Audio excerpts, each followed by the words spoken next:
Celebrating the connection with our pets. This is Animal Radio, featuring your dream team. Veterinarian Dr. Debbie White, dog trainer Alan Cable, groomer Joey Villani, communicator Joy Turner, and here are your hosts, Hal Abrams and Judy Francis. I thought it was Seth MacFarlane. It's Seth Herzog? Yes. They're two different comedians. He's going to be on the show today, Seth Herzog? Yes, he is. He was the guy who played Wonder Woman in that Jimmy Fallon skit, wasn't it? Yeah, he plays that a lot in his stand-up. He also does a lot of comedy writing, too. Very funny guy, I understand, and he'll be making you go, ha, ha, ha, ha, ha, all next hour, we're thinking. What's he doing with animals? Oh, he's got a show, doesn't he? Yes, he does. On NatGeo. Duck Quacks Don't Echo. I'm telling you, ducks in the title. These shows go Duck Dynasty, Duck Quacks Don't Echo. I'm telling you. But do duck quacks echo? I don't think they do. I don't know. I think that's the big deal. Is they don't. Well, I don't know. Do you know, Joey? Duck quacks in the woods. If a duck quacks in the woods. What do you say we hit the phones? Put your hands up. Should we all hit the phones? Yes. Let's go hit the phones. For Dr. Debbie, dog trainer Alan Cable, dog father Joey Villani right now. Hi, Donna. How are you? Hi, I'm great. What's going on? I found an abandoned cat in a hotel room. Wow. And have tried to integrate her into my home. And I've had her 7 months now, and we're still having problems. Okay, what is she doing? She is stalking my old cat, but we're trying to figure out ways to not have to find her another home. Okay, so she's stalking the kitty, but what beyond that? Is there anything else occurring?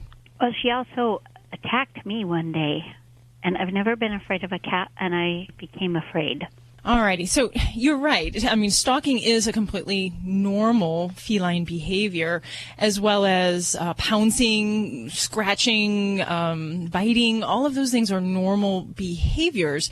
And normally cats, when they're young, they're socialized with their litter and with mom, and they learn how to play inappropriate and inappropriate, or they learn what's appropriate, and mom tells them what's inappropriate.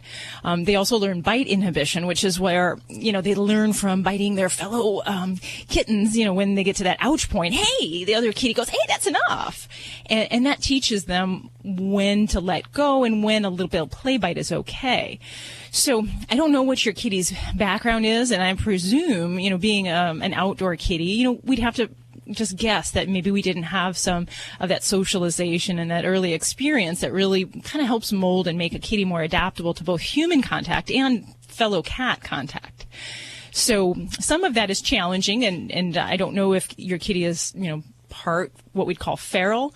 Some of those kitties can be good companion cats. They may not always be the kind of lovey-dovey cat that's going to get along with other people and cats in the home. Some do, though, and it takes time and just patience to work through that. Now, as far as with this kitty, the pouncing and kind of the stalking behavior, if that were to be accompanied with hissing, growling, ears back, physical postures of aggression, then I'd be more concerned. One time that she attacked me, it was, ears back, and she was very, very mean looking. Okay. I don't know if she was snarling. I can't remember. I was so scared. I assumed she was. Oh, definitely. I mean, I had a cat that we called Cat from Hell, and he was he was poorly socialized, but he was lovable at times, and other times, things would set him off. The challenges with cats, it's not always kind of clear cut. What is causing the behavior? Is this going to be some kind of a territorial thing that the kitty's doing? Is she fearful and she's trying to defend herself? Or in the case where she attacked you, was she redirecting her aggression towards something else and you were just the closest victim? So I think to get to the bottom of this, it's going to take a little bit more work to find out what the triggers for this behavior are and then what follows it. So meaning, kind of like I was getting at, if she's just stalking the other cat and then the other cat gets away, she goes another direction, and that's where the interaction ends, that's not really a problem. That's just her practicing that behavior of stalking, and it's kind of not leading up to anything. No, she'll keep after her until she catches her. And then what? I found some fur fluff balls on the floor from when I haven't been home, but most of the time since we've have become aware of it, if we're not home, we don't leave them to have access for each other because I don't want the old one getting hurt. Okay. So when we're home, we squirt her with water and she runs away. Are you actually seeing fights or hearing them? Yes. Or Alrighty. So, the spray bottle technique can help a little bit, but for some cats, it'll actually amp them up, and it actually gets them a little bit more anxious. So I think for your situation, we need a little bit better understanding of what's going on in the household situation. And I would really encourage you to find a board-certified behaviorist in your area. And there is an actual American College of Veterinary Behaviorists, and it's a group of veterinarians that go on with special study in this area. You need someone who's going to be able to help you kind of physically decide what's going on in your home, because I don't think I can kind of wrestle that all out on this phone call. But if you're motivated and you want to try working through this, there are definitely things that I would recommend. And the basic things when we have inner cat problems is several. One is that we make sure we have ample resources. So we don't necessarily want cats to share things if they're not getting along. We want to give 2 separate feeding bowls, 2 separate water bowls, litter boxes separate. We want to give them different perching sites in different parts of the house so that the cats don't have to necessarily cross paths if they don't feel like it and if it stresses them out too much. That's very important. We do have all of that, except for that the new cat is using both litter boxes. But, well, add a third then. Outside, and the old cat doesn't really like litter boxes anyway. Okay. Well, add a third box, too, because normally we would add one more box than the number of cats in the house. Okay. So give an additional source. Now, I would consider putting a bell on the frisky cat, and that'll help to give your older cat a little bit of time and kind of audible warning when that cat's coming. And if you have to separate them physically, sometimes it's kind of like what we call timeshare. You have cats that don't get along. You separate parts of the house and let them have their unique space and not feel stressed, either seeing the cat, hearing it, and really give them kind of alone time. For the frisky cat, I would definitely also want to make sure that we do schedule playtime for that cat, and doing that in a safe way so that you're not getting bit. And that usually means nothing that kind of encourages the cat to address your hand. So cat toys on little like fishing poles, some of the automated toys with laser pointers, and then even some of the food dispensing toys. All of those things are things to keep the cat's attention. You got to change it up. So if people tell me all the time, I've got all those things for my cat, you got to change it. Like, cats are not like dogs. You've got to like drop a toy and within 2 minutes, okay, you're bored with that, here's a new one, give you something else. Dogs are a little bit more simple-minded, I'll say, in that regard. But really, hey, Alan, nothing wrong with it, Alan. I love dogs. Just cats are a little bit more unique that way. So cats are girls and dogs are boys. Well, and then I will tell you that also, if you do find professional help, either with your veterinarian, if they want to tackle this behaviorally, or with a behaviorist, oftentimes I will use drugs. And that's not something I'm going to recommend for you, because I think, like I said, we need a lot more information on what the triggers are. But there are some natural things. There's some amino acids, L-theanine, which is a supplement. It actually helps to kind of modulate the mood and helps to kind of increase the calming effect. It's used for both dogs and cats. You can get that in treats. There's also little pills you can give. That might be one thing to try in a kind of more natural way. And then, of course, the pheromones, the scent hormones that kind of relax animals. Those are kind of mild things you can try to incorporate in the home as well. But you got a lot of work. And if I sensed in some of your comments that it didn't sound like you're kind of really up for a lot of to do with this kitty. Is that right, Donna? No, actually, the opposite. It's just that I feel like I've already done everything. We've been working at this, like I said, for 7 months. And I've tried almost everything that you've said, but you did give me a few new ideas. So I'll try those things. And I will also, I didn't think to try finding a behaviorist in my neighborhood. So I think I'll try to find that. So did you just walk into a hotel and there your kitty was? I was working at a hotel, and I heard the desk clerk say something about a cat being abandoned. And I says, well, I'm a cat person. Let me know if you need help. He goes, oh, no problem. Following day, I heard him say the pound was on their way to get her. And I'm like, no. So I went and I met her, and I made sure she could use a cat box, and I moved her to my motel room where I was staying while I was working there. And she was just a love. When she's just with me alone in a room, like at home, I just keep her in my bedroom with me, and she is just a love. But anytime she integrates into the rest of the house, she decides to play. She doesn't want to share you. Hey, listen, try those ideas that Dr. Debbie gave you. If you still have trouble, Donna, give us a call back, okay? I will. Thank you so much. Thanks for calling. Hi, Hi, it's Alan Cable. Last time we talked about getting your dog to walk calmly on a leash.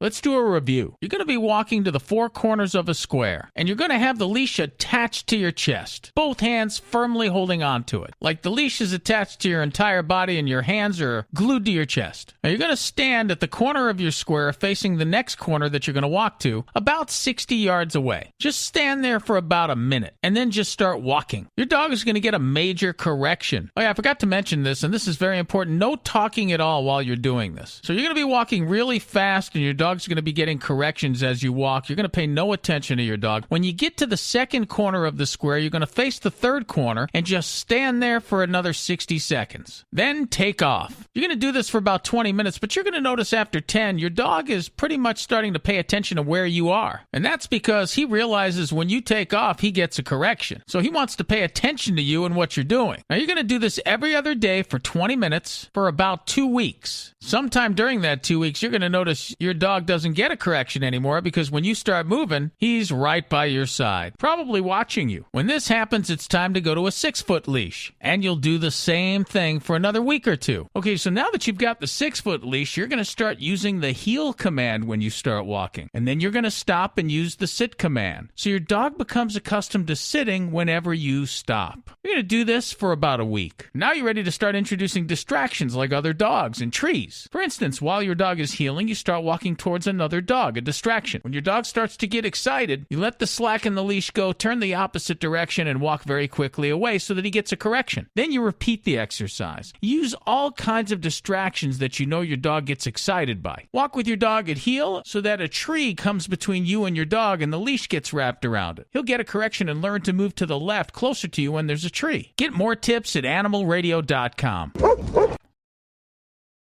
Do your dogs go nuts when they hear fireworks or during a bad thunderstorm? It's not their fault. They have sensitive ears. You love your dog, and so do we. That's why we developed a perfect solution for your loved pets by eliminating the harmful noise. It's called Doggy Hush, a unique waterproof set of headphones that go over your dog's ears. They're so comfortable, your dog won't even know they're wearing them. And when this happens, your dog will feel and stay safe and stress-free. Go to doggyhush.com. Enter the promo code we're about to give you for a free special gift. Again, buy Doggy Hush for your dog today and protect your dog's ears from fireworks, thunderstorms, and a lot more harmful noises. Go to doggyhush.com and enter this promo code, Radio4. Radio and the number 4. Go to doggyhush.com right now and enter the promo code Radio4. Again, that's promo code Radio4. Hey, this is Big Ant from Rescue Inc. Remember, spay and neuter your animal, and abusers are losers. Now back to Animal Radio. You're listening to Animal Radio. Call the Dream Team now with the free Animal Radio app for iPhone and Android. Let's head on over to the phones. And I believe this is for Dr. Debbie. And we have Ed on the phone. Hey, Ed, how are you doing? Doing all right. How about yourself? Very good. What's going on? I've got a little Cocker Spaniel Shih Tzu mixed dog. She's about 4 years old. And she continues to scratch, itch, and bite. And she's turning her skin really, really pink. Okay. We've tried everything underneath the sun, like bathing her every month, taking her down to the groomer, getting her hair cut all the way down to, shave her down to where she's smooth. And last year we had an epidemic with the fleas because they were so bad up in our area. And we're out of control, but she's got a severe itch problem. We've even put one of those e-collars on them, and you take it back off, and she's right back to biting herself. Okay. All right. Well, if you've had, and the first thing is, if you've had flea issues in the past, I'm going to ask you to make sure you are addressing that, even if you don't see these guys, because flea allergy dermatitis, it lingers well past when we see the little fleas. So even if you're doing a good job controlling fleas today, you could still have the itch last for up to a month later. So you want to keep up with a product, both that does a quick kill and also one that does a monthly application. So itching dogs, my gosh, this time of year, I am seeing tons of scratching dogs. And one of the big reasons is because we start to have some of the different changes in weather. And at least in my area, there's a lot of different allergic type problems that are triggering itchy dogs. So address those fleas, but then we can try some other remedies for the itchy pet. And some of these are going to require that you go to the vet. So there are some dogs that you can treat at home with colloidal oatmeal baths, and those not just once a month, but you need to give those at least twice a week because it has a very short relief. It lasts for a few days and then it wears off. And just think of yourself if you ever had chicken pox. Feels good getting out of that Aveeno bath, but it'll go away within just a few days. So you got to repeat that. So you can up the frequency of that. I often will use antihistamines and fatty acids for the mild itching in pets. I kind of wonder if your pet is beyond that now, and that's why it might be in your pet's best interest to see a veterinarian. Because if she's to the point where she is just traumatizing herself, if you take that Elizabethan collar off, she's at a point where she can't control her will, and it's something we really got to get her some help. So for some pets, we might use something like a steroid for a short-term itch relief. And I have dogs, oh my gosh, I have seen this week 3 dogs that come in once a year in the same couple of weeks, because they have seasonal allergies. And all they need is an allergy shot. They may need just a short course of a steroid, and it gets them past that hump. And then the rest of the year, they're, mild itching, or they're doing good as gold. So, that might be well worth that trip to the veterinarian. So, I would definitely see about doing that. And then, I'm going to scold you for using an Elizabethan collar for itching. It may help her from self-traumatizing, but it's not getting to the heart of things. So we can look at doing some other things with diet if it's something that's more long-term or ongoing. So a diet change to a food that's of a different type of component. So it used to be lamb and rice was a kind of unusual protein diet. They're kind of everywhere now. So you might look at getting something that's got more like a venison-based diet or even rabbit-based diet. And then some folks go into the whole grain-free group with those kind of diets. Our vet suggested getting away from the whole big grains for a while and see if that worked. We've started her on that food, but I haven't really seen the change yet. Yeah, and that can take some time. So and that's why I urge you to get to the vet, because we want to give this baby some relief before you start getting a lot more established skin problems, because it starts off with the itch and the scratch, and then a lot of dogs will go on to develop skin infections, hair loss, a lot of odor to the skin. So it can really get much worse from where you're at. So I definitely get that looked at. Okay. Good luck with that, Ed. I appreciate it. Give me a call back if you have any troubles. I'll put you on with any one of the Dream Team here to help you out. Well, when you think about the year and you think about animal stories, what was one of the biggest ones? I know, you're thinking. Well, one of the biggest ones that I'm going to talk about is pet food and treat recalls. Gosh, there were so many animals, unfortunately, that really got sick and lost their lives. But I have some tips to help you so you can be on the lookout, and some, just some safety tips. So in case there is anything tainted, you can avoid it. I'll give you all the details coming up on Animal Radio News. You're listening to Animal Radio. Call the Dream Team now with the free Animal Radio app for iPhone and Android. Don't forget, you can get your fix of Animal Radio anytime you want with the Animal Radio app for iPhone and Android. It's made possible by Fear Free, helping your pets live their happiest, healthiest, fullest lives at home, at the vet, and everywhere in between. Visit them at fearfree.com to find care near you. Dogs or cats, horse or emu, animals are people too. A woman says her 2-year-old golden retriever saved her life by giving her a doggy version of the Heimlich maneuver. 45-year-old Debbie Parkhurst was home with her 2 dogs when she suddenly choked on a chunk of apple she was eating. She unsuccessfully tried performing the Heimlich on herself, but the apple was still firmly stuck in her windpipe. She tried beating her chest, and before she knew it, Toby, her golden retriever, jumped up, putting his front feet on her shoulders and knocked her to the ground. Toby then began jumping up and down on her chest until the apple came out. A friend arrived and drove Debbie to the hospital. She says she still has some bruise marks from Toby's doggy Heimlich, but she'll be okay. While some skeptics doubt Toby knew what he was doing, and others think that maybe Toby just wanted a piece of apple, Debbie believes the golden retriever she and her husband rescued from a dumpster knew exactly what he was doing. I'm Britt Savage for Animal Radio. Animals are people too. Animal Radio.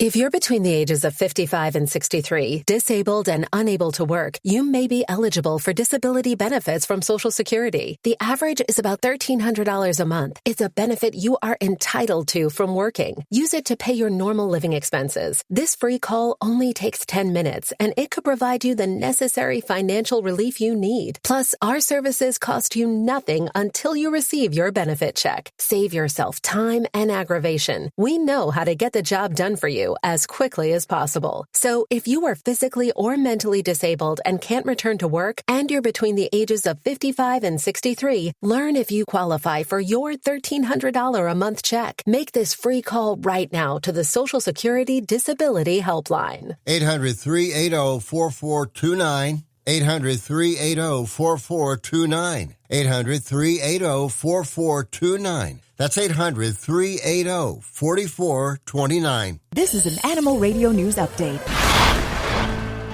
I'm Stacy Cohen for Animal Radio. Well, nothing is certain in life except death and taxes and increasingly pet food and treat recalls. There were 30 on average. That's one every 11 days. The Food and Drug Administration got more than 2,500 complaints from people regarding pet food and livestock feed. The complaints range from an animal refusing to eat a food to illness and death. Here are some steps that you can take to reduce your dog or cat's risk. One is mix it up. Don't feed the same brand or flavor all the time. If you rotate your food frequently, your pet will be less likely to encounter a bad batch. But also, make sure you rotate that food by adding a little bit at a time. Otherwise, your pet will get diarrhea and get sick. Photograph package codes and expiration dates so you've got a record if there's a problem. And scoop food out of the container using a clean measuring scoop, spoon or cup, not your pet's bowl because it's full of bacteria. And wash your pet's bowl in a dishwasher. It'll kill the bacteria. Report any adverse reactions to the FDA safety reporting portal at safetyreporting.hhs.gov. New York City has a new mayor. That means it's time for a little bit of a change, specifically change how tourists get around Central Park. He wanted to replace Central Park's iconic horse-drawn carriages with electric cars. He said he would move quickly and aggressively to eliminate the carriages, which he views as inhumane to the horses that pull him and not appropriate. I don't know. They are such a staple in New York, and I know there's going to be a big debate on both sides of this. People are very passionate about it. 60 Minutes did an expose it was about 2 years ago, on the conditions of where the horses were kept. And then that had things change as a result of that. But I don't know. It's still a very, very heated discussion. Two heads are better than one. You can just ask this cow. Santa Seda, whose name translates into Happy New Year in Arabic, was born in the town of Safro in central Morocco. The animal had a condition that made it be born with two heads. Now, that's more common among turtles and snakes, but Santa Seda is said to be healthy. I guess can eat fine. Two heads are better than one, right? That's what they say. I'm not going to do any two-headed jokes, all right? I'm Stacy Cohen. Get more animal breaking news at animalradio.com. This has been an Animal Radio News Update. Get more at animalradio.com.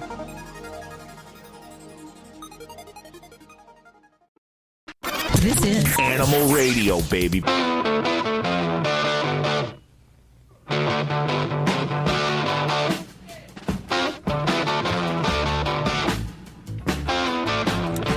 Our very own Dr. Debbie Ishii is so smart.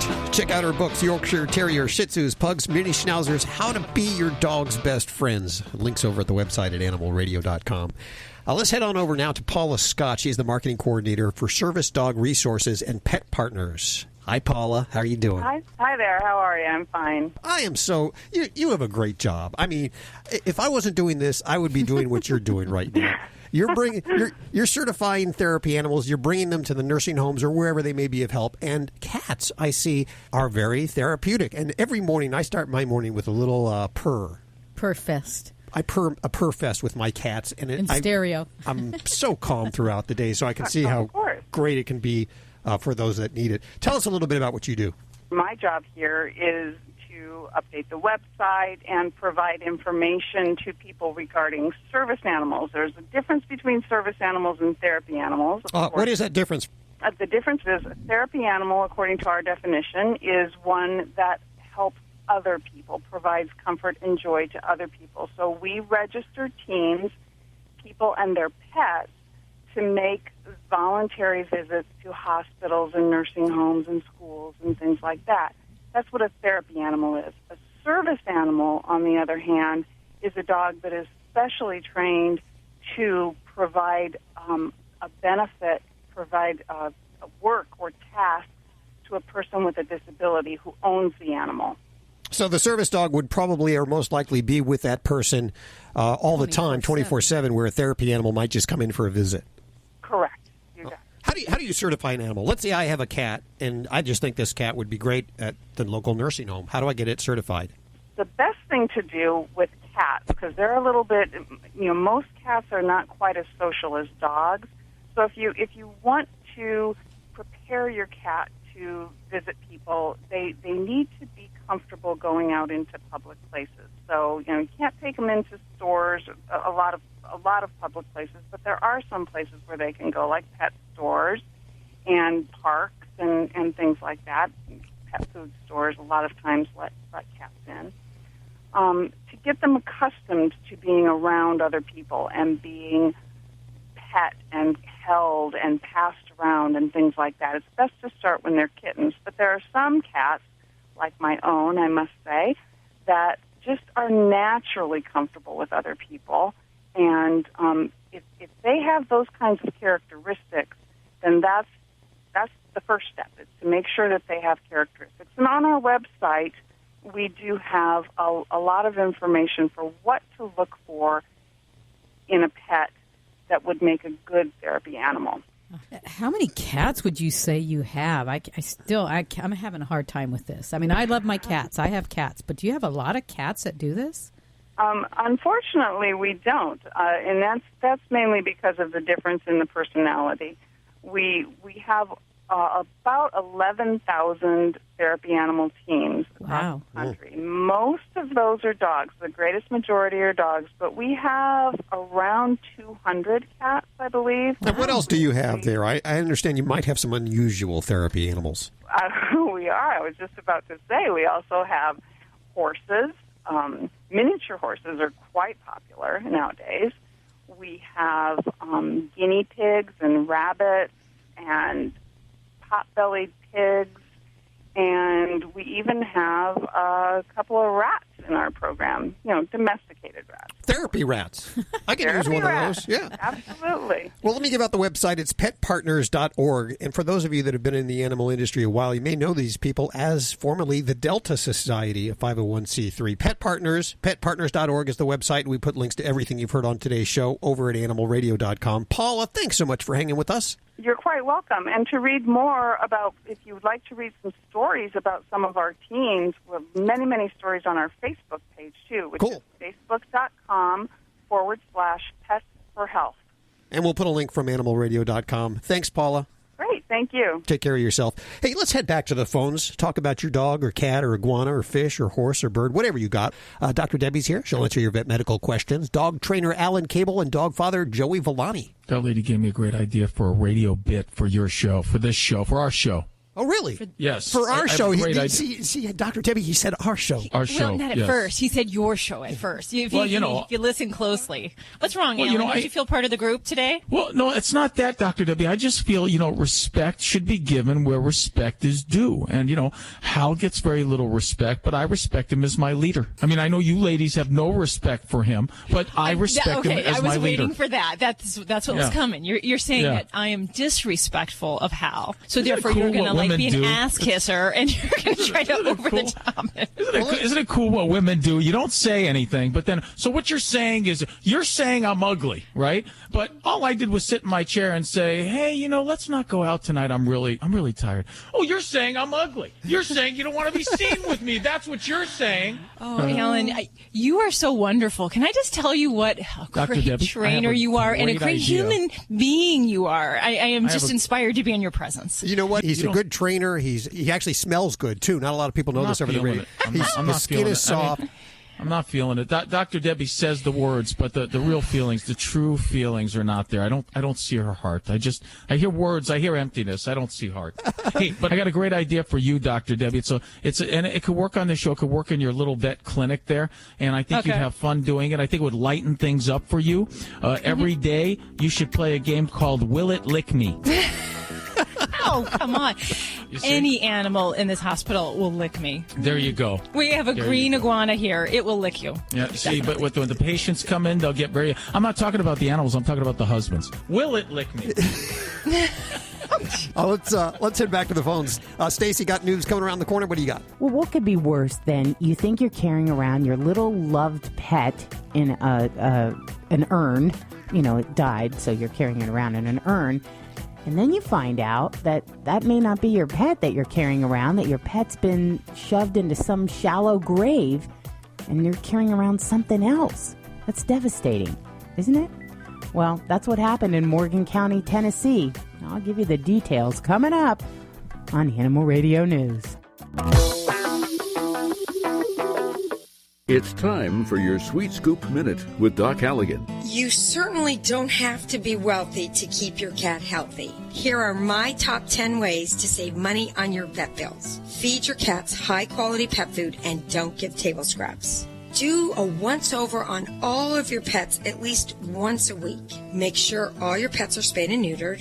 You gotta try to brush your pet's teeth every other day to decrease on that tartar buildup. Exercise your pets and keep their weight down. Make sure your pets get in for a yearly exam. Develop a good relationship with your veterinarian. Use flea, tick, heartworm, and parasite prevention on all of your pets. Be prepared for holidays and seasonal changes. And last, consider getting health insurance for your cats. This was a Sweet Scoop Minute with Doc Halligan.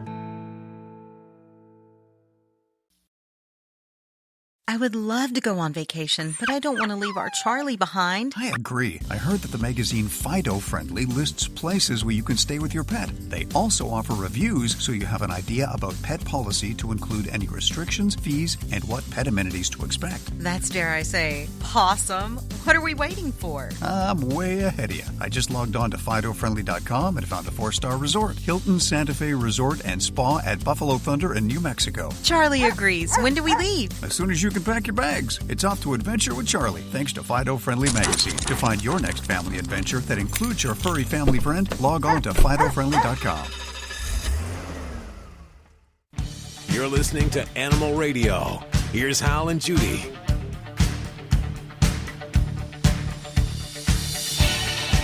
It's Animal Radio. Celebrating our connection with our pets. Grab your furry companion and your pet. Bring them around the radio.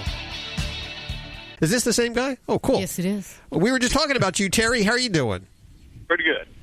We were just reaffirming everybody that, yes, the women here are definitely hotter than they sound on the air. All right. And the men are uglier. Yeah, we're dog ugly. They have radio faces. What's going on in your world? Well, I've got 2 rescue dogs. We've had them for about a year and a half now. One is a min pin. The other one is an Australian cattle dog. And we took the cattle dog first. We had her for a short time. Our neighbor had a Chihuahua. They got along real well. Then the neighbor moved, and we went and got the min pin. But she does really well with the little dogs. She adapts with little dogs all the well. But when it comes to dogs her size or bigger, she just has a temperament problem, and we don't know what to do with it. You can hear her snapping her jaws so hard trying to get at them. So she's not socialized at all. And being we don't know her past family life, we don't know what to do with her. What do you do? Firstly, there's a lot of different kinds of aggression in dogs. It's probably the most common problem. And your dog is fearful, very, very anxious and afraid, and that's why she's reacting like that when other dogs come near her. She's afraid, and she figures the best defense is a good offense. And whether she would go at him or not, we don't know. But what are you doing when your dog's acting like this? What's your behavior? Usually yelling at her to stay, pulling back on the leash. We've tried taking her to the dog parks a couple times, and to get her to socialize is almost impossible. Now, our daughter has an Australian cattle dog, also a different color. We have a blue, and theirs is a tan. And now they bring it over. It was a puppy to begin with, and if we're right there with them, we can keep them from, but she growls, and she snapped a couple times. But you get very anxious. You're very anxious, and your energy is very manic when your dog's acting like that. You're afraid too, right? Okay. Yeah. Well, the best advice, because I would love to work with someone like you and be there, because that's what it takes, because it's behavior modification that you have to involve yourself in. And to do that, you have to understand what's triggering your dog, and you already know that. Other dogs are triggering your dog. And you have to know how to divert and redirect your dog's energy and get your dog to where he's not or she's not afraid of other dogs. I would suggest you visit a behavioral therapist, a dog behavioral expert, because there are certain things you need to know so that the problem doesn't get worse. The simple solution is just don't bring your dog around other dogs for a while. Don't bring your dog around other dogs, because that's the trigger. But in order to change your dog's behavior, that's a little involved, and it's a little difficult to explain on the phone. I could give you, if somebody gets me an email address, I could actually write you out a plan of action that you could follow. But getting a behavioral expert would be a very good idea for you, to teach you how to be calm and be an assertive, compact leader, because that's what your dog needs. Your dog is anxious and fearful because the dog is protecting you as well as afraid for itself right now. Yeah. See, my wife is there with the dogs all the time, and I work, so when we got her, this dog has never tried to leave. It's like she walked through the door and said, okay, I'm at my home, and I'm not going anywhere. I'm going to stay right here. The gates can be open. She'll bark at people. Very doesn't fearful. Go past that gate. Oh, yeah. Just very... I have a neighbor with a dog like that. This dog is just a mess because they were taking a walk one day, and another dog attacked while his dog was on a leash. And ever since that day, he's been a wreck. So his dog is a wreck, and he won't let his dog be around other dogs. And I was walking by his house, and his dog is barking like a maniac, and I walked up there, and he's freaking out. The neighbor's freaking out. And I said, Larry, just leave me alone with your dog for a couple of minutes. Go in your house. And I had them playing and acting like dogs within 10 minutes. They were just acting like dogs. His dog was acting like a dog again instead of like a mess. And that's because the dog is feeding off his energy. His energy is so manic and crazy, the dog thinks there's something to be afraid of even when there isn't. It's like Joey's in the room. Okay, that makes sense because, and my wife gets, her son was here with his daughter, a baby, and no, I don't want the dog because she snaps. And she growls and that, and I said, the dog is fine, leave him alone, and we've never had any problem. It's a baby, and a baby's full-on dog, and she's done really well, but my wife gets really anxious, and I can see it then, because she keeps him away and puts her out in the garage when the baby's there and things like that. Well, your wife is smart. You should definitely keep the dog leashed when the baby's there. You don't know what could happen, and the time distance between a dog becoming fearful and actually being aggressive is so short and so unpredictable if you don't know what you're looking at when you watch a dog, that it's very smart to be cautious when there's a baby around. But you can keep the dog around you. Just make sure the dog is on a leash. Make sure you're right there when the baby approaches the dog at all times. Yeah, okay, that works. And I'd be glad to see your plan of action. We love these little dogs, and we've really had a great time with them, but my wife gets so tired worrying about them, and it's like the min pin. We got him a year later because the other one seemed to miss that little chihuahua that was next door. So They get along fine, but the min pin would run out the gate and we'd chase him for blocks. Now he's to the point, he's been here long enough, he doesn't go out the gate anymore. Well, it is exhausting being around dogs that aren't calm and don't know their order in the pack and don't understand exactly why they have nothing to fear. A fearful dog and a dog that's unsocialized is a very exhausting dog. Hello, this is Loretta Swit, and I'm on Animal Radio. And please don't forget to spay and neuter. If you turned 65 recently like me, it's important you find a Medicare Advantage plan that gives you the coverage you're looking for. But finding one can be difficult. The best thing I did, and I suggest you do the same, is call a licensed insurance agent and let them walk you through your Medicare Advantage plan options. There are so many benefits you have access to, so make the call now and let the representatives explain everything to you. Our licensed insurance agents can offer you a variety of Medicare Advantage plans.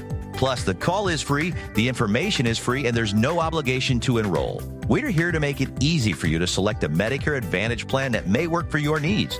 Finding a Medicare Advantage plan can be easy if you do what I did. Make a quick call right now to learn more. Thank you. 800-880-3141. 800-880-3141. 800-880-3141. That's 800-880-3141. Celebrating the connection with our pets. This is Animal Radio, featuring your dream team, veterinarian Dr. Debbie White and groomer Joey Villani. And here are your hosts, Hal Abrams and Judy Francis. Dr. Debbie is here, and thankfully she is here today. She could have been doing jury duty. What was the deal? Yeah?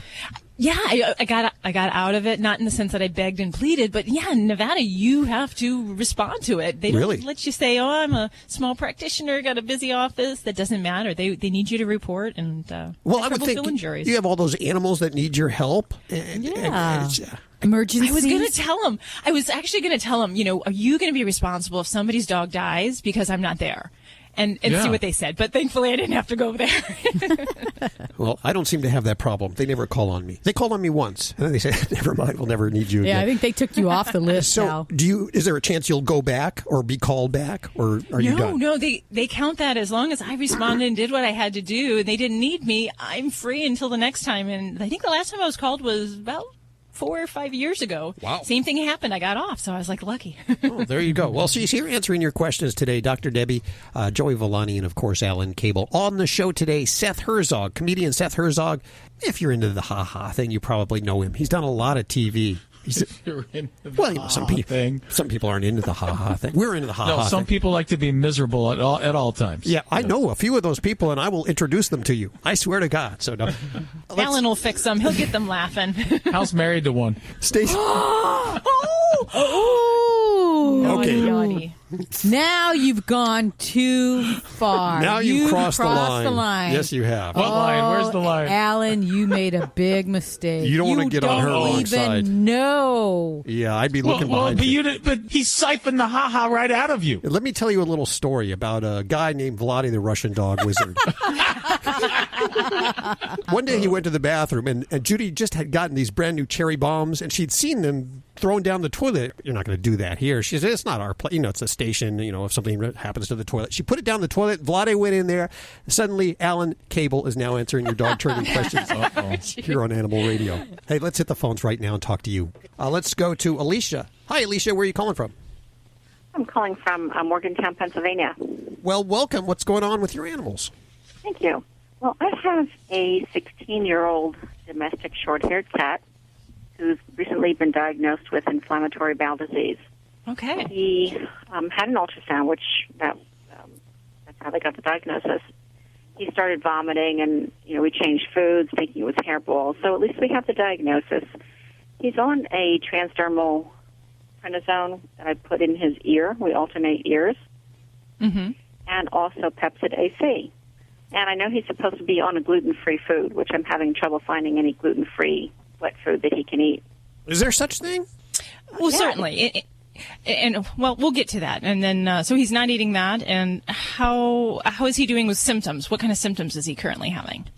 Well, right now he had been doing well for about 5 weeks, and now I know he's lost weight, which is one of the signs or the symptoms, but he's not eating as much of his wet food, and he's a wet food cat. He also has his dry. His symptoms were that he would meow a lot before he moved his bowels, and now he just meows because he wants to eat, but he doesn't seem to eat really what I put down. And again, they want him on a gluten-free, it's supposed to be gluten-free, chicken-free, turkey-free diet. But he won't eat the duck because most of the duck has some type of fish oil in it. He won't eat any type of fish. He's 16. It's hard to change a...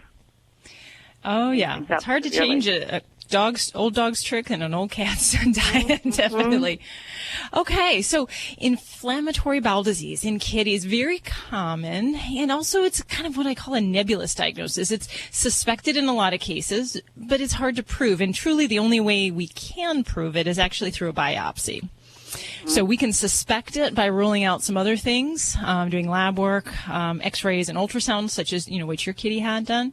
But ultimately, unless I get a piece of an intestinal tract somewhere, we really can't document and prove it. So, and at his age, I didn't want to put him through the biopsy. I know, even understandable. Though it's just a needle biopsy, I just didn't want to. If it is, they say it can lead or it turns into cancer, it leads to cancer.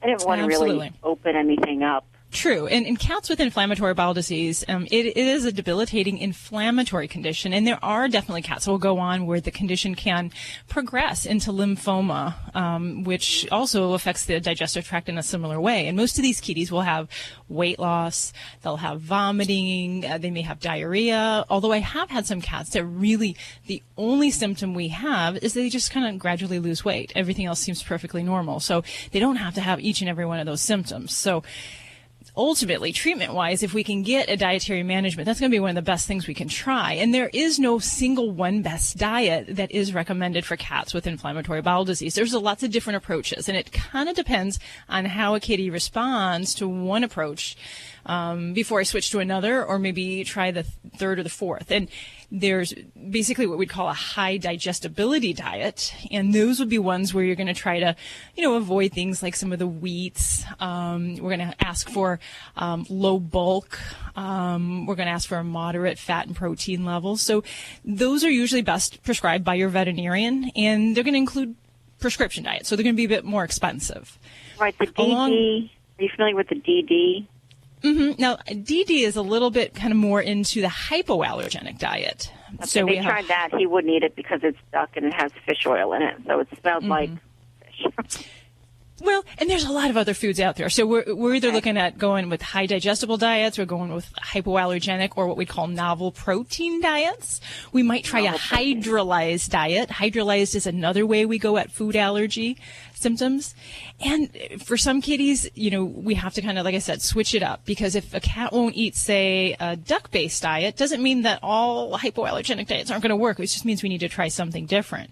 I will tell you, though, that cats in general, when we talk about food allergy and reactivity, beef, dairy, and fish are the most common things that cats will have an allergic or an inflammatory reaction to. So you said wheat, dairy, and fish. Wow. Yeah. Okay. So it's a little bit of a kind of playing around. So if I want to pick a diet, maybe with a high digestibility diet, I might try, there's IAMS makes one called low residue diet. That might work great for some cats. Maybe it won't work for your kitty. If I look for hypoallergenic, there's some great ones by Hills. There's also some Royal Canin. Purina makes some. So there's different ways we can go at it. And I would usually go wet, the can. Hypoallergenic will be in canned and or dry.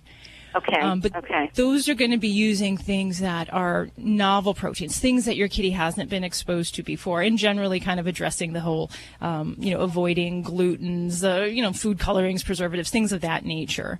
And because it's easier to digest animal protein, we prefer cats with this kind of condition to eat meat-based food. So we don't want a lot of vegetable matter in it, because that's a little harder for them to digest. Oh, really? Okay. Mm-hmm. So and the rice is bulk, so you don't want that then either, correct?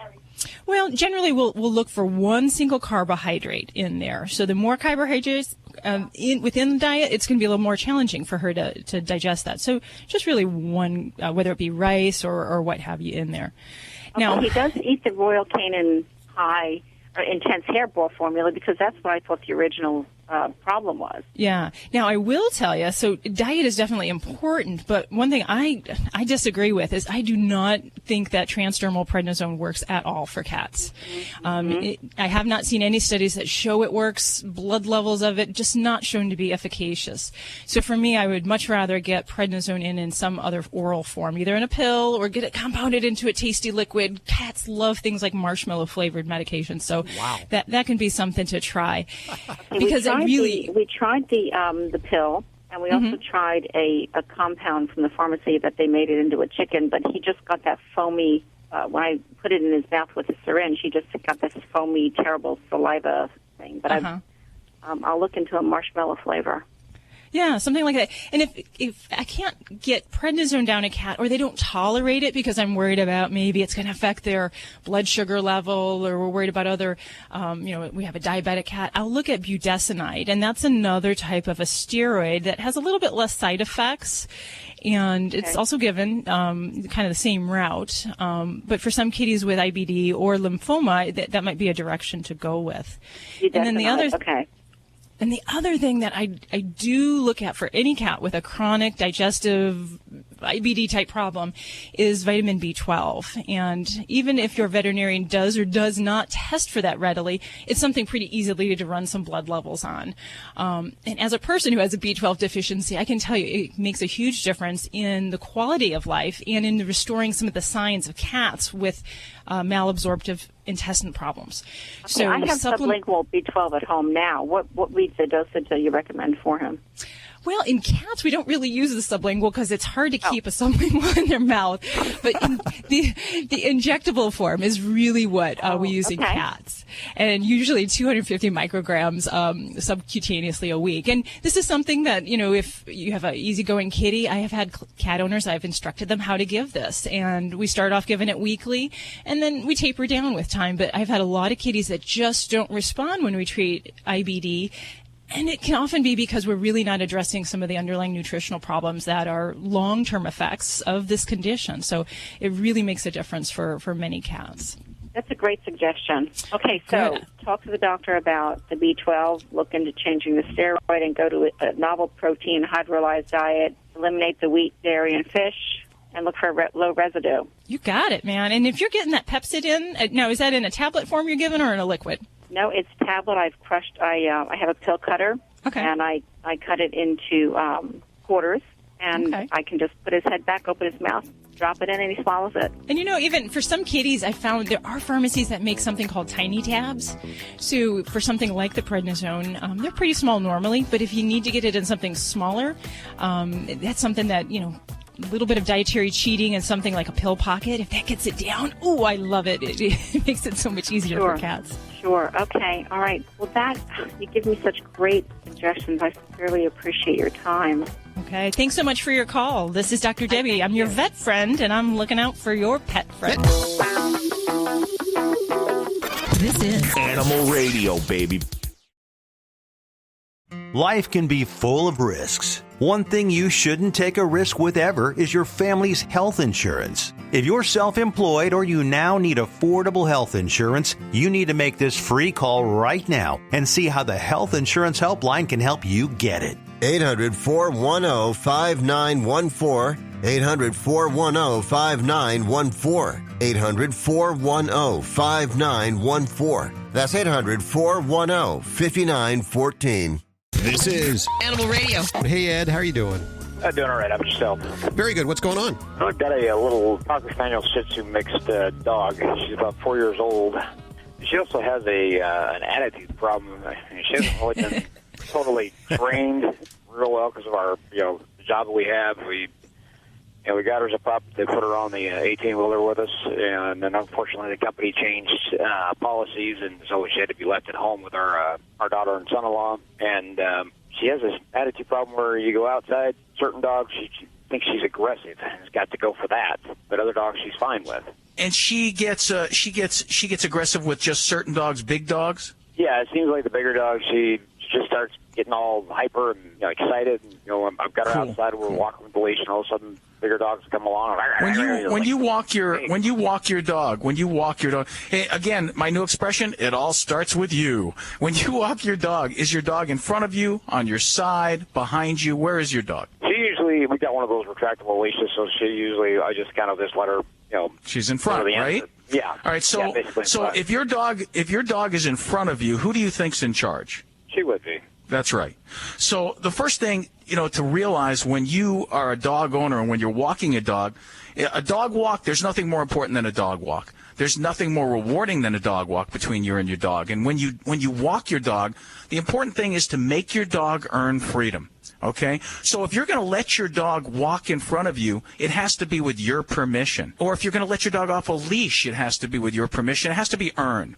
So your dog has to learn to walk by your side calmly for a period of time. And you just lose yourself in each other. You're just walking, lost in your thoughts. Your dog's walking, lost in his thoughts. There's no emotion. There's no fear. There's no inhibitions. You're not thinking at all. You're just experiencing. You're living in the moment. And that's what dogs do. Dogs live in the moment. They don't think about the past and they don't think about the future, and that's what's so cool about them. That's why it's easy to help them when they're afraid of things or when they have aggression problems. So as soon as you establish that you are in charge, that you're a calm, assertive leader, when your dog makes a move to get aggressive, when you see your dog slipping into that state of mind, you got to make a correction immediately. And a correction is a flick of the wrist and, hey, just diverting your dog's mind. It's like a tap in the shoulder or suddenly walking the opposite direction very fast so that your dog gets a jolt by the leash. You make a correction. And it teaches your dog, hey, I'm not cool with that behavior. I don't like it. You're not going to be able to be doing that anymore. And over time, your dog will learn to understand that you are in charge, that your dog is nothing to be afraid of. Because usually when dogs react that way, it's out of fear. They're afraid of the other dog, and most dogs feel that a good defense is a strong offense because it works a lot of times. You'll see small dogs, very nervous dogs, they get real yippy when a big dog comes by, and usually a calm big dog will turn around and walk away and leave the dog alone. So the more it works, the more the dog will do it. Does that make sense? Right. Got to learn to properly walk your dog on a leash, enter the house first, leave the house first, make your dog wait for food before you put it down, walk by the side of your dog, and then practice walking towards big dogs. As soon as your dog starts to exhibit that behavior where he starts to get into that aggressive mode, turn around and walk very quickly the opposite way and make a sound. Hey, cut it out. It'll change his mind instantly, change his mindset, and then turn around and walk towards the big dog again and do it over and over and over again until your dog starts to see that you are the leader, that you are in charge, and that you don't want that behavior. Okay. And then reward your dog for the proper good behavior. When your dog walks by a big dog with you at the side and there's no response, you go, good dog, okay? We take her outside and she sees those big dogs. It's like, oh, man, here we go. Well, see what you just said? You see what you just said? Here we go. You're anticipating the behavior before it happens, so the behavior will happen. And when you start to believe, you'll be able to walk past big dogs, nothing will happen. I believe. I'm sorry. There you go. Good luck with that, Ed. I appreciate it. Give me a call back if you have any troubles. I'll put you on with any one of the Dream Team here to help you out. Yeah, poor guy needs help. He needs a behavioral expert because after they fix the physical problem, the dog's still going to do it because he's getting attention. Absolutely. And you know what? I saw the same thing when I was walking Boss the other day. Neighbor has two dogs, one boxer she's got no control of. She sees another dog on a leash, the owner, and she freaks out. She's anxious. Out? You can see it. She's like, ah, ah. And she's pulling the leash, trying to pull the dog close, and the dog's just investigating. And Boss looks at her like, oh, hey, how you doing? And she is freaking her dog out before her very eyes. If she were to take control of the situation, turn and move the dog and walk, like you said, in another direction, it would just change the dog's outlook and his behavior. It's not hard. It's just people are just freaked out. I had a neighbor like that. He had a blue heeler, and the guy got attacked with his dog. So I walked my dog past his house. He says, could you do me a favor and not walk past my house with your dog? And I go, no, I can't do that, Larry. Yeah. So I said, Larry, you got a lot of problems here. Your dog doesn't know how to act like a dog anymore. Look at him. He's not sniffing. He's freaked out. He's afraid. It's because of you. Go in your house. As I talked him into going in his house, and I swear to God, less than 15 minutes later, his dog, my dog are playing. They're having a good time. They're acting like dogs. He looks out the window and goes, how the hell did you do that? I didn't do anything. I just removed you. Your energy is awful. You're listening to Animal Radio. Call the Dream Team now with the free Animal Radio app for iPhone and Android. Dogs or cats, horse or emu, animals are people too. A dog owner from Myrtle Beach is spreading a safety message after her dog lost part of his tongue in a terrible paper shredder accident. Sandy Clark's boxer named Cross lost chunks of his tongue by getting it caught in a shredder in her home office.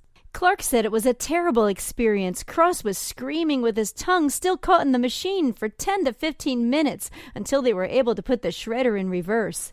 Clark is trying to make people aware that shredders need to be unplugged and should include a warning about the dangers to children and pets. As for Cross, his prognosis is very good. He was able to keep most of his tongue and will soon be back to eating, drinking, and licking, just not shredders. I'm Britt Savage for Animal Radio.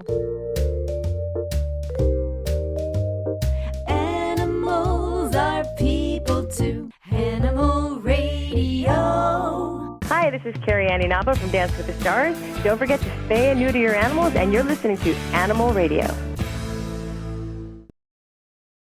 With MedGuard Alert, you're never alone. You can connect with medical professionals anywhere, anytime. And now MedGuard is introducing our exclusive new Care Watch. If you need help quickly, use it from anywhere to contact medical professionals. No cell phone required. The Care Watch is not only a life-saving medical alert device, it's a revolutionary health monitoring system that checks your blood pressure, heart rate, oxygen saturation, and much more. And here's the best part. If you have Medicaid, you may qualify to get your Care Watch for free. The Care Watch is only available through MedGuard Alert. Call us right now. We have monitoring programs starting as low as $1 a day. The call is free, activation is free, shipping is free, and no contract is required. Remember, with Medicaid, you may qualify to get your Care Watch for free. Call us to get your Care Watch right now. 800-705-1198. 800-705-1198. 800-705-1198. That's 800-705-1198. This is an Animal Radio News Update. I'm Stacy Cohen for Animal Radio. Obesity, a big problem all over this country. We're faced with fat people, no matter where you go. You sit down and there's a fat person and half of their leg is sitting on yours. But monkeys have that problem too. Pet monkeys are facing an obesity epidemic because of their couch potato lifestyle, and owners are feeding them fatty foods. Animal welfare experts have warned more and more primates are becoming overweight because of their diet and their lack of exercise. According to the RSPCA, there are about 7,000 primates that are kept as pets. But welfare groups worry the problem's only getting worse, especially for monkeys, due to mainly their owners feeding them unsuitable human foods. Jean Smith runs the Yorkshire Monkey Sanctuary in the UK. And Jean said, we've had them so fat they can't even move sometimes, and it's just a question of the wrong diet. They're fed things like sweets, pizza, chips, cake, whatever their owner's eating, and you don't have enclosures that are big enough so they can run it all off. The sanctuary has more than 40 monkeys, and half of them reportedly came in suffering from health problems that are linked to their lifestyle. This follows similar warnings, though, for overweight dogs, cats, and rabbits. So you just got to be careful what you feed your animals. They're dependent on you. It's not fair. Walmart recalling tainted donkey meat at some outlets in China. The actions being taken after tests showed that the product contained DNA of other animals. Walmart will reimburse customers who purchase the bad five-spice donkey meat and is helping authorities probe their Chinese supplier. The Shandong Food and Drug Administration has said the product contained fox meat. Donkey meat is a popular snack in some parts of China. Well, this is a bizarre story. The lead lawyer in Morgan County says he's looking to press charges against the owner of a pet crematory after investigators found a mass grave with dozens of dead cats and dogs. But they're still waiting on investigation results. Early last month, investigators uncovered this grave. It had the remains of dozens of animals that were supposed to be cremated. They learned that Cameo Farr, the owner of Elliott Pet Services, was under investigation for improper disposal of family pets. Since the discovery, the case hasn't moved very far. District Attorney General Russell Johnson sent a 5-page letter to state lawmakers. He outlined the case against Farr and said he's waiting for the investigation results from the Tennessee Department of Environment and Conservation. He's hoping that authorities will have a sound case so they can send it to the grand jury and seek charges against Farr. How devastating would that be if you thought that, you had your little pet in a jar that you took home with you and it was just carelessly buried in a mass grave? Awful. I'm Stacey Cohen. Get more animal breaking news at animalradio.com. This has been an Animal Radio News Update. Get more at animalradio.com. The following program is a repeat of an earlier broadcast. If you missed any part of today's show, visit us at animalradio.com or download the Animal Radio app for iPhone and Android. Let's welcome to the airwaves comedian Seth Herzog. Hey, Seth, how you doing? Hey there, guys. What is going on over there? Oh, no, I'm splitting atoms. I hear you have a TV show. Is this thing on? Hello? Well, I think we lost him I guess already. you don't. Hello? Hello? Did we lose him? Yeah, we've lost him. Judy's going to get on that right there. There should be a show called Why Doesn't It Work? Did you get him back? He's there? Okay. Hey, Seth, did you pay your phone bill? I haven't paid a phone bill in years. That explains it. So you got a TV show is what I was saying. Yes. I don't know how much you heard, but Nothing. It's a science comedy show. I think it's NatGeo's first foray into comedy, where me, Michael Ian Black, and Tom Papa, 3 comics, host a science show. Science comedy. I don't think I've ever heard that genre before. It's a crazy genre. It's brand new. Okay, brand new. It's actually the show is adapted from an English show. There's an English show of the same name, Quacks Don't Echo. Which is true. And Is it? They don't? Yeah. They do. They actually they do, do? which is crazy. Huh. I always thought and it's funny because everything on our show we prove true. Like every theory that we posit, we then prove true, except for the title, which ends up being false. Well, I got to check it out. And I think what's really cool is these are all the facts that we've heard throughout our life. And you do these on-the-spot experiments proving each fact. Exactly. Whether it's you can't eat 6 saltine crackers in a minute, or other things like you can get inside a rubber bathing cap. You can stretch it out in a pool enough so a person can fit in it. Oh my God. We do that. Definitely I not climbed a me. wall with a vacuum. There's all sorts of wacky stuff. What can you do to a vacuum? We even do a bunch of stuff with animals. Really? Like what? We had a lot of animals. We showed that pigs can't look up. Pigs can't look up. Okay. How did you do that? I want to know how you did that. With names, produce more milk. Cows with names. If you call them by name? If you call them by name and treat a cow with a little more love and give it attention and give it a name, it'll produce more for you than if it just has like a number. That makes sense. What else? We did a whole thing about dogs yawn only to empathize with their owner. Well, now you experiment. You do experiments with these. What did you do to it? Yeah. What was the If you experiment yawn there? Enough in your dog's face, and your dog is bonded with you, it'll yawn back. Really? Just to see, like, hey, I'm tired too. But it doesn't really. Dogs don't have to yawn. Well, they don't have to? No, not necessarily. But often when dogs yawn, they do it because you did it. Oh, okay. Because I know when somebody yawns in the studio here, I'll end up yawning too. It's mostly because of you, but not because of they're tired. This talk is making me yawn. Yeah. And then there's another thing we do with cat pee. Oh, really? That cat pee is I forgot, it has a certain agent in it, like a chemical agent in it that glows in the dark. Yeah, it does. I forgot what it's called. Yeah. We go around with the black lights and look at the studio walls around here. I bet you find lots of cat pee everywhere. All over. I don't understand why nobody's developed a weapon out of that stuff. I mean, that stuff is it's the most potent, amazing, harsh stuff in existence. There would be the best biological agent, the cat pee bomb. Yes. You know why? Because once you get hit with cat pee, you don't want to fight anymore. You go home. All right, I'm done. That's the point. Put your arms up. Over. Well, now there's some non-animal things that I wanted to ask you about. I know on the show you talk about, is there a way for bacteria from the toilet to actually reach your toothbrush sitting over in the sink? Yeah. Because when you flush the toilet, the microbes, the microscopic little feces microbes get aerosoled into the air and can reach up to 6 feet. Whoa. Wow, that's cool. That's why I never flush. There it is. I was doing the right thing all along. Or I just actually keep my toothbrush in the toilet. I say, I can't beat them. Yeah. Join them, you know what I'm saying? Well, when you go into the public restrooms, now I've always heard go to the stall nearest to the door because that's the cleanest. And that's true. You put we that to that the as well. How did you test this? I got to figure that out. What makes it How did we test it? I licked every bowl. Yeah, The okay. one I didn't get sick from was the one closest to the door. Well, when I go into the bathroom, I never go to the one closest to the door. So I No guess one does. No one does. And that's why it's the cleanest one by far. By not even a little bit, by a ton. Wow. Okay, I'm going to change my public peeing habits. Yeah, no one uses the first stall. Wow. It'll be like your own personal bathroom. Wow, I never knew that. We are with Seth Herzog, his show called Quacks Don't Echo on NatGeo, one of our favorite channels. You've done a lot of stand-up comedy. Where would you say is the strangest place you've ever done stand-up? Wow, that's a great question. When you do a lot of stand-up, you get asked to do all sorts of crazy places and things, especially like college shows. You end up performing in like the cafe or,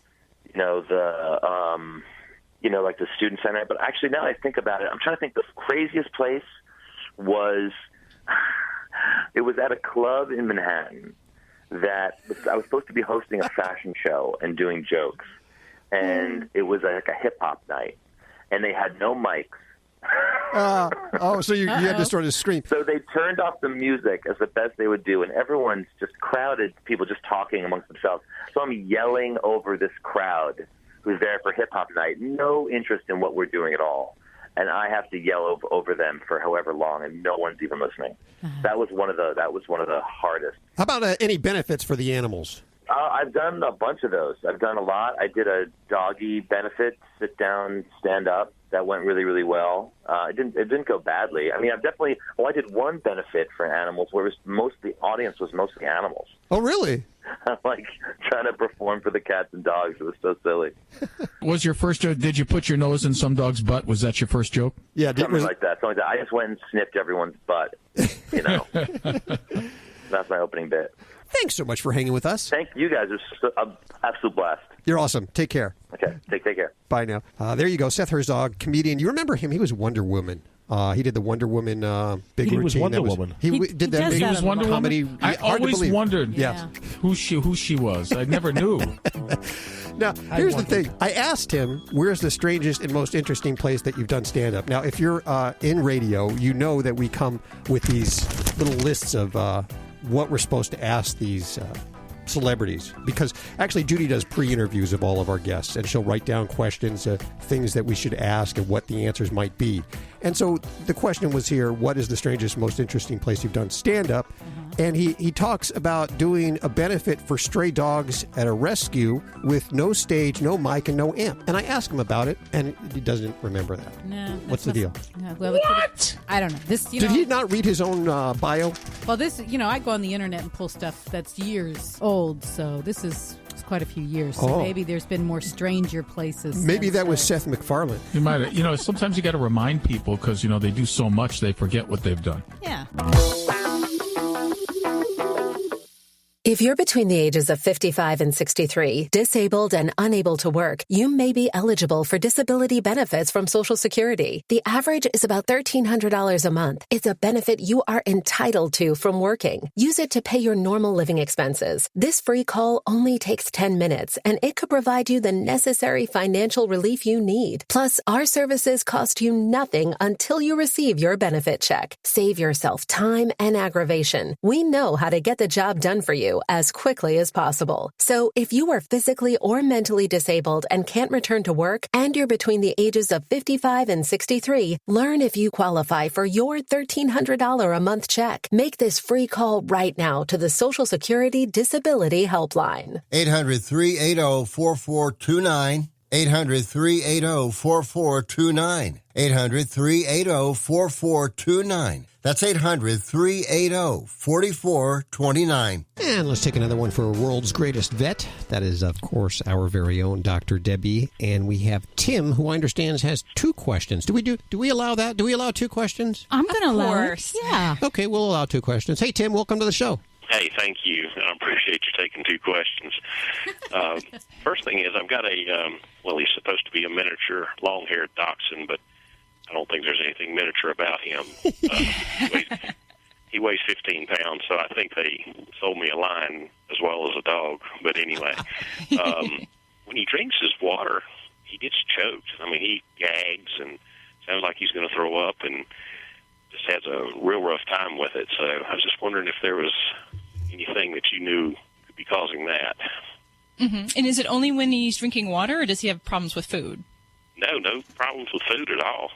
It's just water. And is it pretty consistent that he does it most every time he's drinking? It's pretty consistent, yeah. Not every time, but he does it a lot. Yeah, and there are some dogs that we can see this where they start this gagging right after drinking. There's some concern that there could be a sensory nerve dysfunction. So basically they're kind of not sensing things back in the back of the throat really well, and it actually is leading to them aspirating and choking on that water. So that's a possibility. It's a little challenging to determine that just from looking at a dog, so there is testing involved. However, there are pets that it's more than just that, and it's more than just them kind of coughing this up. And for some pets, they can actually develop some dysfunction with the laryngeal area, and basically where the muscles in the throat don't coordinate normally, and it allows food or water to actually kind of go down that wrong pipe. That's a little bit more advanced of a situation, and with those pets we can see more labored breathing. They actually may have pneumonia. They may have a different breathing pattern at rest. So it doesn't quite sound like you're in that situation. So I guess the simple thing is that it might be something to look at and to do a little bit more investigation, maybe start with some x-rays of the neck area and maybe have a good anesthetic exam where the vet looks down the throat. Those might be some things to kind of get a little bit better comfort whether it is something of concern or not. Now, there are some simple things that I would instruct you to maybe try at home to see if this helps to alleviate the symptoms. And if all you're left with is that just he kind of coughs and gags with water and it doesn't lead to anything more serious, then we may just need to try these things. And one would be to try elevating the food and water on a little feeding stand. And for some dogs, that's all it takes, is that just that elevation and little height can make a difference. Okay. The other thing you can try is to experiment a little bit and add, instead of offering just plain water, you can actually add the water to the food. If he eats kibble or even canned food, you can just add some of his drinking water to that. And because he'll be eating it, it may not cause that same reaction. And that way you kind of help to minimize some of the coughing and gagging he does at other times. But those might just be some little experiments you can try to see if that helps make a difference for him. Okay, I will. I'll try that. And he's got his annual checkup this week anyway. And that's why I wanted to talk to you, just to try to talk to the vet too when he goes to see him, and maybe give him some ideas to look at also. Sort of like a second opinion, I guess. So absolutely. Okay. The second thing was, and this is gross, but how often should you express the anal glands? Anal glands, it's one of our favorite topics in the vet world. The answer is as often as you need to.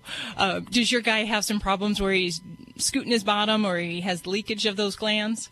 Well, he doesn't leak and he doesn't scoot that much. He does occasionally, but he really bites at it a lot. I take him to one of the major chains to have him groomed once a month, and they said that that's one of the indications that his glands needs to be expressed. So they always do it, and that's once a month, and I was just a little surprised that he may need it more than that. That seems kind of often. Well, for dachshunds, once a month is actually a very common reality. Although, I'll tell you, my little puppy, I'm down to like every 2 weeks for him, because he actually starts leaking his gland material around the house. So I'm kind of with you there. I'm getting a little frustrated with these glands. But yeah, I would shoot for once a month if you can. But for the, average pet, maybe a non-dachshund, I'd say every 1 month to every 3 months. And how do you know if there's a problem? Yeah, if they're scooting, licking, biting at the bottom, or leaving lovely little stinky smells that smell like nasty tuna coming out of a can.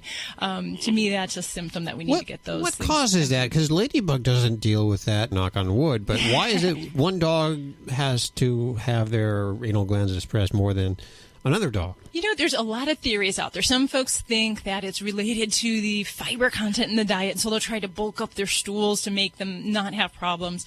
But, you know, it doesn't always work that way. There are some breeds where we just tend to see more problems. Basset Hounds and Dachshunds are probably my number 2 breeds that we see frequent anal gland expressions that just need to be done for comfort and, you know, and for owners' happiness. And then, you know, just some dogs, we can see more problems if they have food allergies. You know, there's that occasional pet we will talk about taking these glands out. And, you know, I may be signing up boss for this surgery if I have to keep squeezing these glands every 7 to 14 days. Wow. So I'll keep you I posted didn't realize on you that need to have that done, so maybe that'll be a possibility. Yeah, you can. And it's definitely, the surgery is not the first choice we have. Because if we can manage something without having to cut out a body part, we definitely would prefer it. But for the pets that have, you know, frequent infections, or we just have a lot of ongoing issues with these glands, surgery is, you know, definitely something to consider. I appreciate your help and I enjoyed the call. Thank you. I appreciate you listening to Animal Radio. You tell your friends about it, okay? I will. Okay. The more listeners we can get, the better I can pay rent. Hey, I'm just telling you the way it is, okay? Let's pile on those listeners. And we have new listeners every week. Oh, are we done here? Yes. Listen, we got to get out of here. Thanks for joining us today. We appreciate it. And you can check us out online at animalradio.com. Ask your questions through the Animal Radio app for iPhone and Android. Download that puppy right now. Take care. Bye-bye. Bye-bye. See ya. This is Animal Radio Network.